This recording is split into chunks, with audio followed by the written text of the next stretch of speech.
There's a lot of stuff on the periphery that I was just like, I am never going to use this. Like, I don't think I crafted like one thing. There's like a whole crafting interface and like all this crafting stuff. I barely touched it.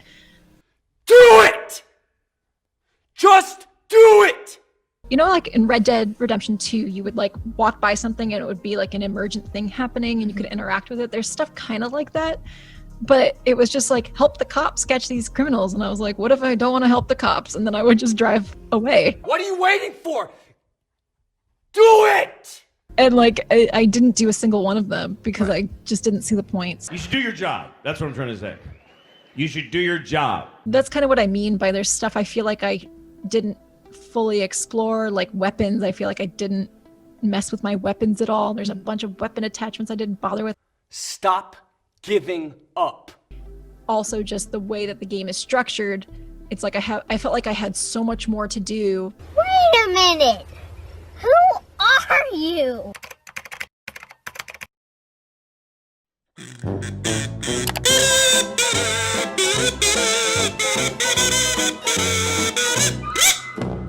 What's going on, everyone? Jeremy here from The Quartering, and the Cyberpunk 2077 reviews are out, and there are a few nails that are sticking out of the board a little bit. Ones that maybe were a little overly positive, and ones that were overly negative. Look, the amount of bugs that reviewers endured during the reviews are worthy of marking the game down at least a point or two, I would argue, anyway. This is confirmed by people who reviewed the game that I actually trust, YouTubers, as opposed to games journalists. And there's one particular review, just like with Days Gone, from Gamespot that sticks out as a really bizarre, excessively low score. It gave Cyberpunk 2077 a 7 out of 10, which, as many will point out, is an average score. Now, out of 46 critic reviews, it has a 91%. I don't believe that you can rate the game a 100. I don't think that The Gamer is legitimate if you gave the game 100. Same with Digital Fix, PlayZine. Not reasonable. We know that you endured many, like, it's buggy and flawed. How do you give it 100? There's nothing wrong with giving it a 92, 93, 94. When the first sentence you write is that it's buggy and flawed, you can't just give it a higher score based on the fact that they could be fixed. Gamer Mag 9, and then we have Games Beat. Can only assume that was written by Dean Takahashi. Nope, Jeff Grubb. A 60. Very low. Bizarrely so, right? And then GameSpot. Your mileage may vary, but in our experience, the bugs are obtrusive, substantial across the board, often forcing us to reload or exit the game entirely. It's hard to get into a world you constantly have to leave. Very fair. But then it's hard to get into Cyberpunk's world in general. So much of it's superficial set dressing, and there's so much happening all around you. Ads going off at the times, fights breaking out in the streets, texts coming in about cars you'll never buy, that a lot of the game feels superfluous. The side quests and characters they show are shining beacon through the neon-soaked bleakness of Night City, and they give you room to explore the best core RPG mechanics have to offer. These are what carried me through an otherwise disappointing experience, 7 out of 10. Now, what if I told you? What if I told you that this reviewer barely played the game? That this reviewer did not take advantage of the RPG elements and admitted as much in a video breakdown? I noticed, I said, let's see if their review is online. Cyberpunk 2077 doesn't live up to the hype. We have Kaylee Plague here. Now, understand that the very last time I had interaction with Kaylee Plague, it was over her horrendously bad Days Gone review, where she complained about the albino zombies being too white, even though there was lore reasons for why they were albino. It was a ridiculous thing to knock the game down a score, but I had her simps from across the game's journalism industry come after my channel directly. In fact, CNET wrote a hit piece about me and got Honda to drop their ads off my channel. Doesn't mean I'm not going to apply criticism where it is required, because I am not afraid, because I have you, my viewers. All I ask, we are now only 13,000 away from 1 million subscribers. There's a red subscribe button down below. Just give it a click. If you don't have a YouTube account, it takes like 2 minutes to create one. Give it a click and subscribe. Let's hit 1 million together, at least before YouTube boots me off. I'd really, really, really appreciate it. Now, this particular interview has some long parts of things that, while I don't agree with what they're saying, it's still her opinion, right? That's totally fine, right? But here's some of the weirdness, right? Here's some of the weird thing. Let's just look at the comments, right? Let's take a look at the comments. Top comment. Imagine playing Elder Scrolls without the side quests. Imagine playing Fallout games without the side quests and crafting. Imagine playing Breath of the Wild without doing, quote, pointless stuff. Imagine playing the Last of Us games and skipping all the cinematics. That's what this reviewer did. Professional journalism, my rear.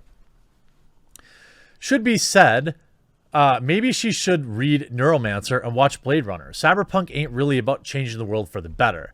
It's about surviving the dirty, gritty world the way it is and probably will be in the future. Silverhand, wake up, samurai. We've got a city to burn. Kaylee, nah, I don't really feel like it. Wayne, I got our free car. I don't need to buy any more cars. All this crafting stuff, and I barely touched it. I barely updated my weapons. I went clothes shopping only once. So much of this game that doesn't feel necessary. What this is, I believe, is that Kaylee probably just doesn't like RPGs. And I believe she's also the one that gave Pokemon 7 out of 10 too much water. Is that also Kaylee Plague? That's right. Kaylee Plague has some of the most legendarily terrible game reviews in history. Might be the worst in games journalism. But if you ask her employer, she's probably the best because, you know, we're talking about it. Not in a good way, but nonetheless. Cyberpunk is stuck in the 80s and it's depressing. Definition of cyberpunk. A subgenre of science fiction that deals with futuristic dystopia from a retro perspective. Here, this person agrees with me. This review needs to be redone. Get somebody that actually likes RPGs and will play the game instead of skipping it and complaining about the RPG elements. Ridiculous. I didn't do a lot of them because I didn't see the point. What about the fact that you're getting paid to review this game? Good enough reason? Last Gamespot video I watch. Kaylee, I didn't want to do the side quests, so I just ignored them. Excuse me? What are you, a gaming journalist? Wow, you can't make this up. Kaylee plays The Witcher. What if I don't want to kill monsters? 7 out of 10. I mean, this is like, what if I don't want to help cops? Christ, who hired you? Stop letting politics skip out in game content. Done a bunch of side stuff. Continues to talk about how she avoided side quests. This is the most idiotic podcast I've ever heard. It's like getting a washing machine but not washing clothes in it. I really don't understand why dumb people get to be the voice. I mean, and I'll show a little part of it just to illustrate the point that she herself admits she barely played the game. But there's a lot of stuff on the periphery that I was just like, I am never going to use this. Like, I crafted like one thing. You crafted one thing. And you reviewed Cyberpunk 2077. Again, am I the biggest fan of crafting? No, I'm really not. However, I'm not a video game reviewer reviewing an RPG. There's like a whole crafting interface and like all this. Oh, God. Ooh, jeez. Crafting in an RPG. God. Oh, God. I don't want to do that. This crafting stuff, I barely touched it. And I want to be clear. Please do not reach out to Kaylee Plague.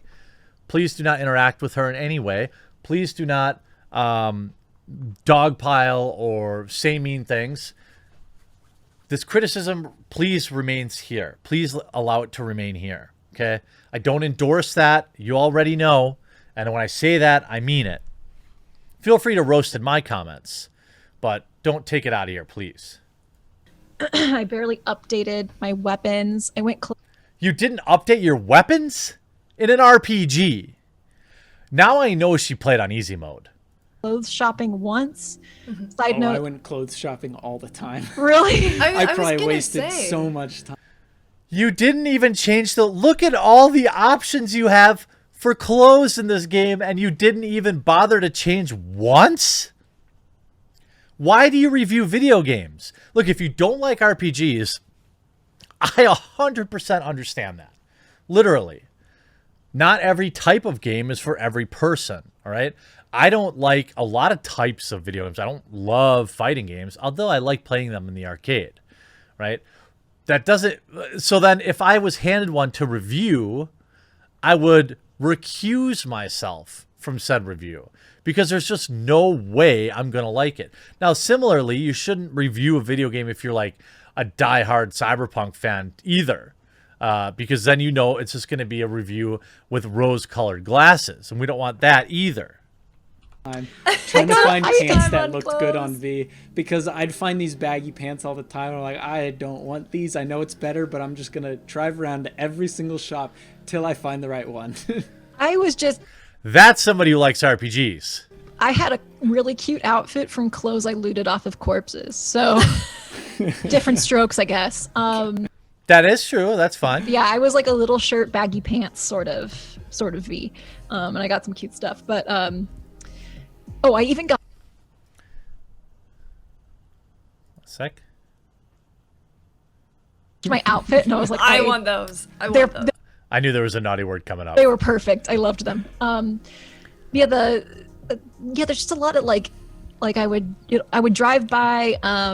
There's these like, you know, like in Red Dead Redemption 2, you would like walk by something and it would be like an emergent thing happening, and you could That you're supposed to interact with, yeah. interact with it. There's stuff kind of like that, but it was just like, help the cops catch these criminals, and I was like, what if I don't want to help the cops? And then I would just drive away, and like I didn't do a single one of them because You didn't do a single one, and you reviewed the game.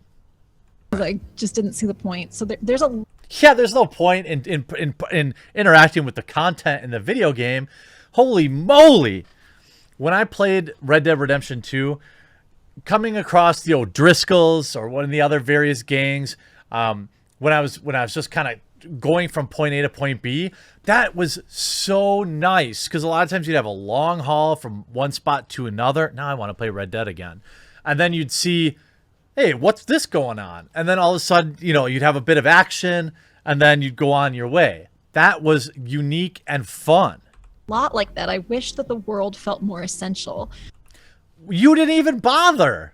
I wish like it's God, it's so hard to describe because there's so much, you know, but There's so much that I didn't bother interacting with. I did some quests and I was like, I don't understand what that was trying to say even, like, let alone why I was just following it because I was curious, but I was So you had no interest in doing the side quest, and therefore you said the game was boring. You just don't like RPGs, and that's okay. But how is this your review? kind of like, oh man, I have more important things to do. And to Jake's point, like, there's no actual clock, but it feel like I can't explain it without spoiling things, So- but like it so is it feels like- limited. Is it like Mass Effect 3 where there was a clock? Like, you knew that, you know, the Reapers and all this was happening at a specific time, yet the game kept giving you these side quests, and realistically, in your head, you're like, I don't have time for this, but I will go shoot cans off the Citadel with you, Garrus, because the time limit is an arbitrary thing. Is it kind of Yes. more like that? Yeah, it's definitely Yeah. like that. Like you Good take, Lucy. Yeah, maybe Lucy should have reviewed the game instead of Kaylee. This was written by Kaylee Plague, who did not play any large part of this game. Didn't spend any time. But here's what's funny. I spent a lot of my playtime following side quests threads like this, but you just said you didn't. You didn't do crafting. You didn't get a different car. You kept the original car that you got. So it just sounds like you played this game and you were like, I don't like RPGs. 7 out of 10. Not a great review, Kaylee, but that's on brand for you. I hope you enjoyed this video. Make sure before you leave, you click that red subscribe button, and we'll talk to you again real soon.